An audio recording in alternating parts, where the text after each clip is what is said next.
Not Anya POV. Not Anya. Hey wait up. Hindi ko pinansin ang tumatawag sa akin, patuloy pa rin ako sa pagtakbo. Gusto kong lumayo, gusto kong makaalis sa lugar na ito. Ayoko rito, gusto kong lumayo. Not Anya, stay away from me. Sigaw ko at nagulat siya. Ano ba ang nangyayari sa'yo? Ayos ka lang ba? Tanong sa akin ni Candy, umiling ako and I'll continue to walk again. Not Anya, napahawak ako sa dibdib ko, para akong kakapusan ng hininga. Ang sakit ng pagpintig nito. Not Anya, please stay away from me. Stay away, bigla akong nawalan ng balanse. I was trembling because of fear, maraming alaala na naman ang nakikita ko. Si Arjona.si Dave, hindi ko namalayan na umiiyak na pala ako. Lumuhad sa harapan ko si Candy, at hinawakan niya ang magkabilang pisngi ko. Not Anya, I'm sorry. I can't breathe, I can't. Napapikit ako, hindi ako makahinga at kahit ang puso ko ang sakit. Naroon pa rin nakikita ko pa rin sila.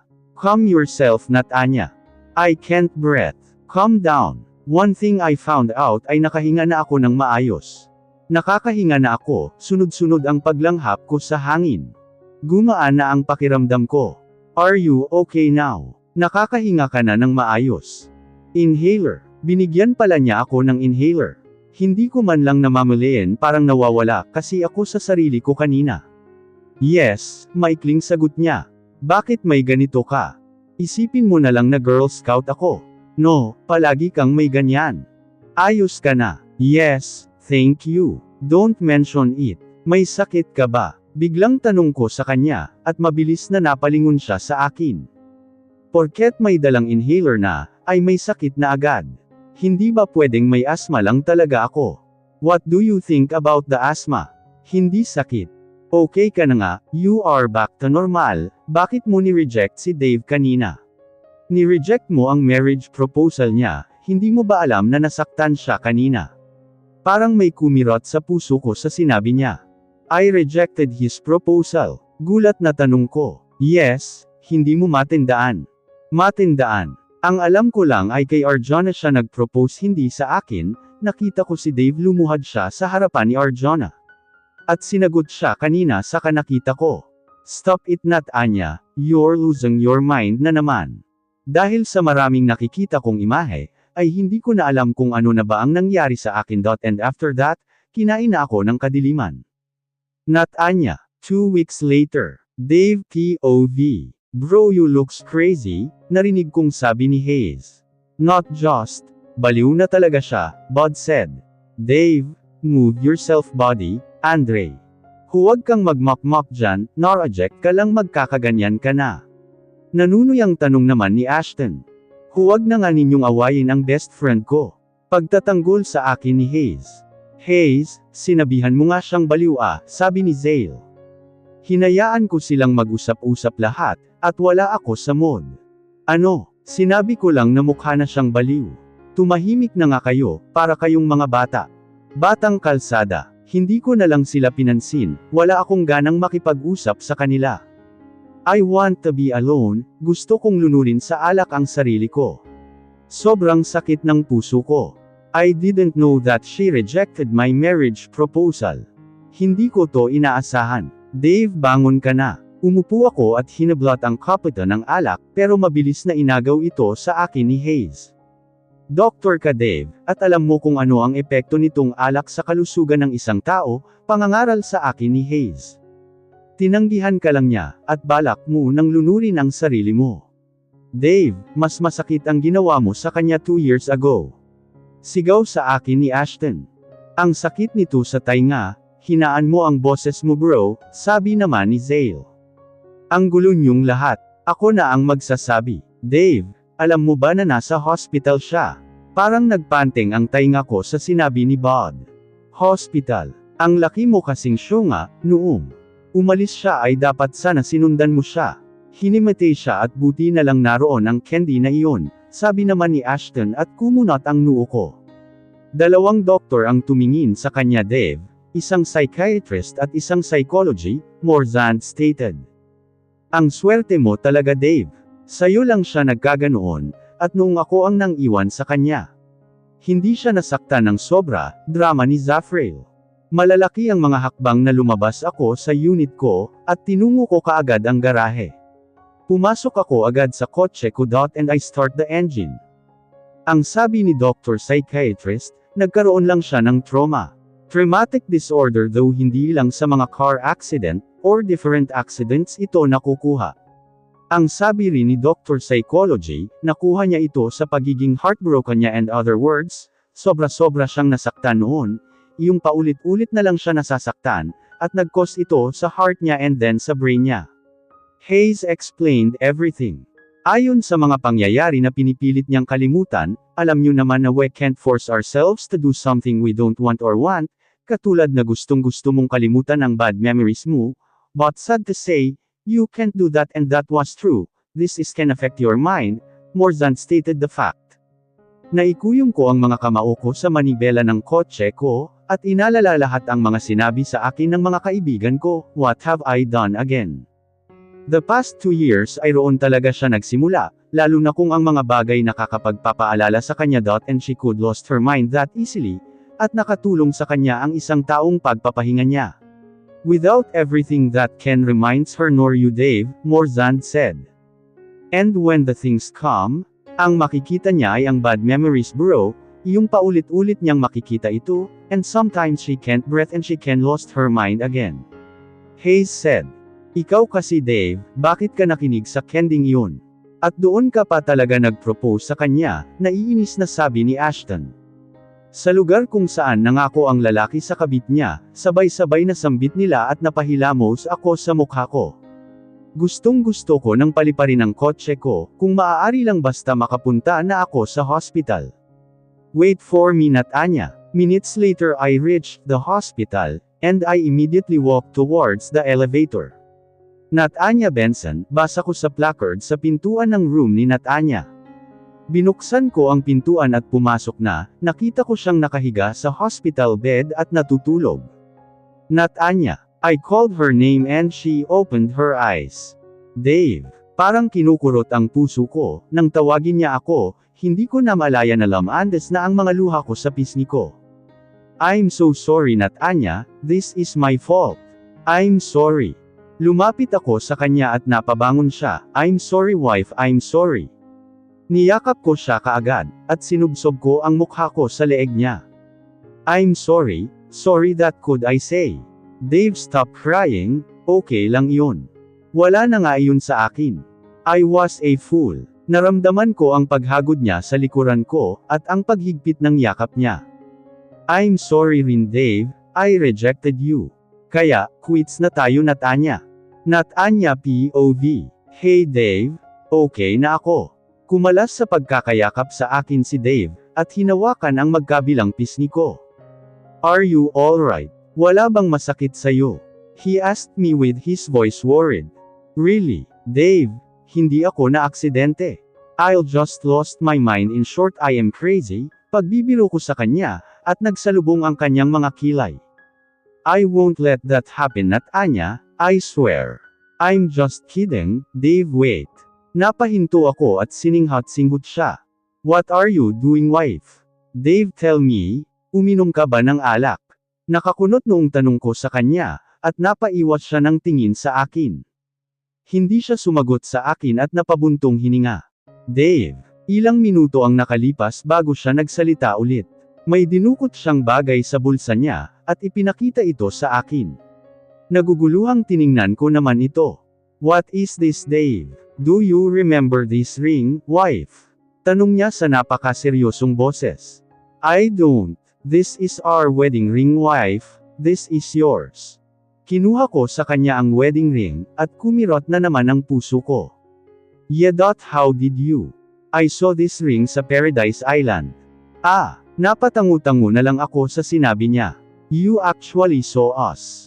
Yes, I'll throw this ring out and does it mean I gave up chasing you? Napapikit ako at napahawak sa ulo kong kumikirot. You don't need to remember that Natanya. I'm sorry, kalimutan mo na iyon. He hugged me again and somehow I felt relief. Naramdaman ko ang paghalik niya sa noo ko at buhok ko.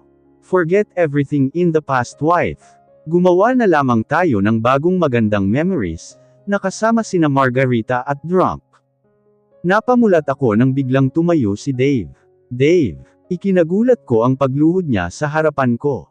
You rejected me for the first time, and I think I deserve that, Natanya.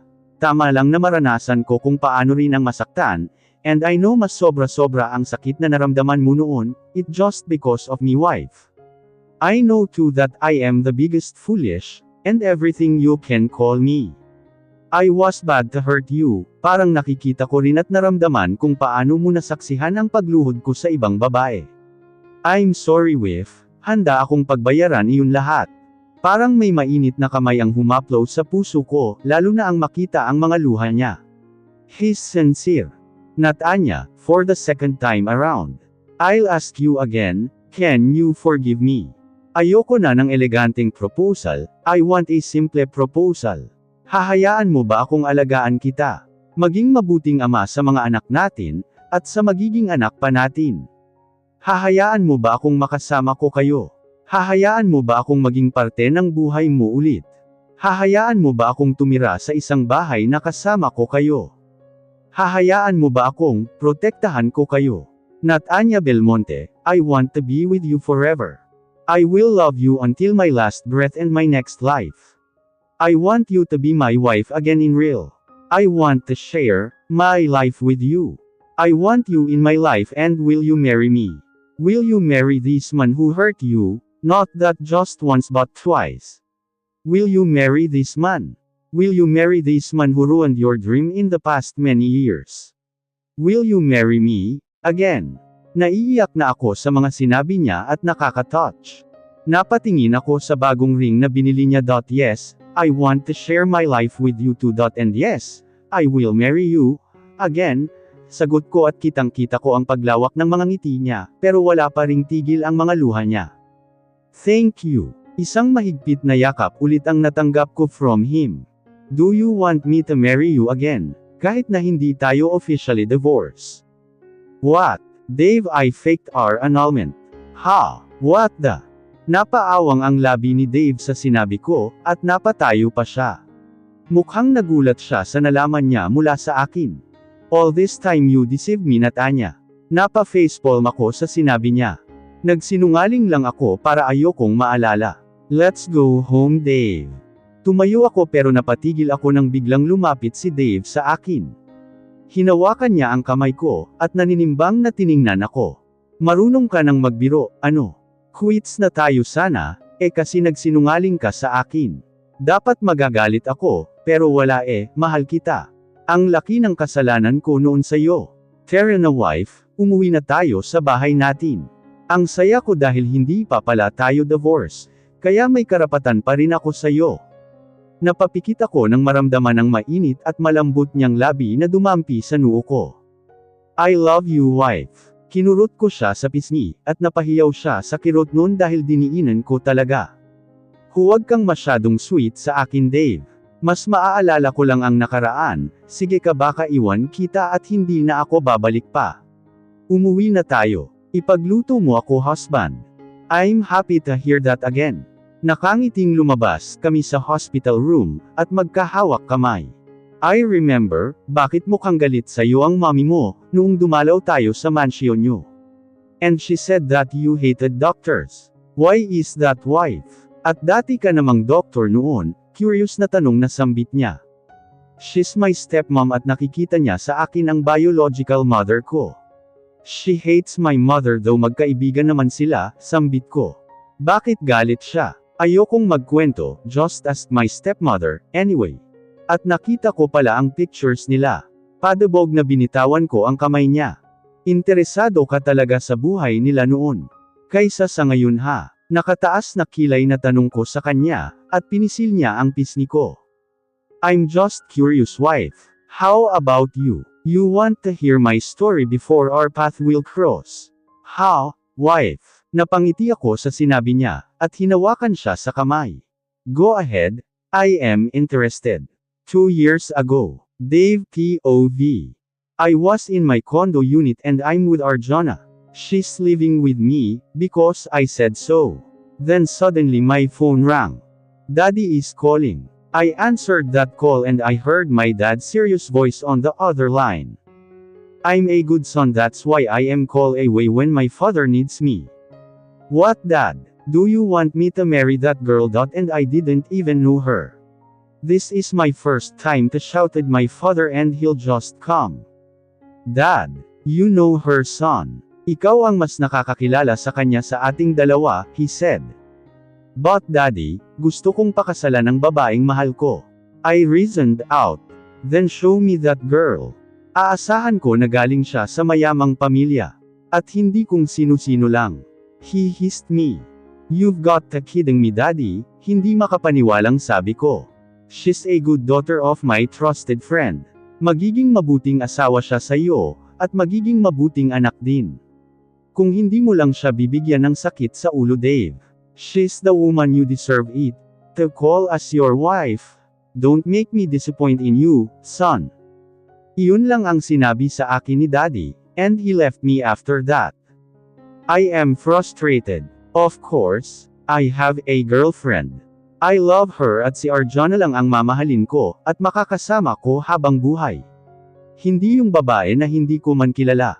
Sinipa ko ang gulong ng kotse ko, at padabog na sumakay. Pinuntahan ko si Arjana, and I proposed to her but she rejected me. Wala na nga akong pakialam, kung itatakwil ako ni Daddy, kung pipiliin ko si Arjana kaysa sa babaeng irereto na niya sa akin, na kung sino-sino lang din. And that time napao ako dahil sa sama ng loob. NB Mall. Basa ko sa hard card ng mall, sabi ni Daddy isang businesswoman daw ang magiging bride ko, at sa kanya itong mall na ito. Pumasok ako sa loob at nag-obserbo lang ako. Matalino at mahusay daw itong magpatakbo ng negosyo, kaya siya ang napili ni Daddy na mapapangasawa ko. I walked towards the elevator and took a deep breath. Hinintay ko tong bumukas, at may tumabi sa akin na isang babae. Hindi ko tinilingon, at mabilis na sumakay ng elevator. Ilang minutong nakabukas ang elevator, at kami lang ang nasa loob. Come on, press the button. By what she said ay kinilabutan ako, dahil sa malamig na boses niya. Ngayon lang ako nakarinig ng malamig na boses ng isang babae. Nakakapanibago. What's your floor? I asked her and she pressed the button. Second floor, aniya at sumara na ang pintuan. Nakaramdam ako ng kaba, pero hindi ko na lang ito pinansin pa. Wala akong oras to entertain that feelings. Pagkabukas ng elevator, ay mabilis din siyang lumabas. Ni hindi ko man lang nakita ang mukha niya. Hindi ko alam sa sarili ko, kung bakit ko siya sinundan. Nakita ko na lamang siya na nakasandal sa pader. Malamig at tahimik na pinanood ang isang customer, at isang sales lady. Kaya may panahon ako na tingnan ang hitsura niya. She's totally a goddess. Kung ano-ano na naman ang pinagsasabi mo. And I watched her every moves and until I've got her name. Nat Anya Belmonte. Dahil sa naiinis ako sa sarili ko, ay lumapit ako sa kanya at pinagsasabihan siya ng hindi maganda. And I regretted. I know siya ang may tama at hindi ang employee niya. Pero bakit? Nat Anya POV. So, na love at first sight ka na sa akin noon. Naging stalker ka ng ilang saglit lang. Panunukso ko sa asawa ko, at biglang namula ang tainga niya. Love at first sight. Yes. Hindi Asa ka, tanggi pa niya. 3 months kayo nag-live-in. Napahinto siya sa tanong ko, at tiningnan ako ng diretsyo sa mga mata ko. Can we just forget that past wife? Just like what I said. Ayokong masaktan ka, at maalala mo na naman iyon lahat. Mauuna akong mamamatay. Makikita mo, nakasimangot na sabi niya. Lumapit ako sa kanya, at hinalikan siya sa kanang pisngi niya at niyakap. You already hurt me, Dave. But I am willing to give you my whole heart, because you are the only one who can heal my broken heart, and is the pain. Ang baho mo, amoy alak ka. Akmang kakalas na ako sa pagkakayakap ko, nang hinigpitan niya ang pagyakap sa akin. Saglit lang, wife. Anong saglit lang? Hoy, nasa hospital pa tayo. About Zafrael. Bakit kayo nag-break? Biglang tanong niya sa akin. Tell me. Sagutin mo ako, wife. Naiinis na sambit niya. Hindi ko kasi siya sinagot kanina. Come on, wife. Don't be selfish. Share your story. Calm yourself, Mr. Benson. Just shut up and eyes on the road. Focus. Biglang nagpreno ng sasakyan si Dave, at napamura ako ng mahina. Where did you get that, Mr. Benson? And you know how to talk a bad words now. Napapikit ako sa lakas ng boses niya. Mr. Benson. Tao ako at marunong ako magmura. I rolled my eyes on him. Mag-drive ka na, miss ko na ang mga anak natin. Baka nagtatampo na yun sa akin eh. Oh, good idea, wife. Parang doon niya lang naalala ang mga anak niya. Pagka-uwi namin sa bahay, ay wala naman dito sina Margarita at drunk. Pasalampak na umupo ako sa sofa and I glared at him. Nakangisi siya sa akin, at umupo sa tapat ng upuan ko. I forgot to tell you that our babies was not here, nakangising sambit niya at tinaasan ko lang siya ng kilay. Nakalimutan, o sinadya mo? Hindi no, nakalimutan ko talaga.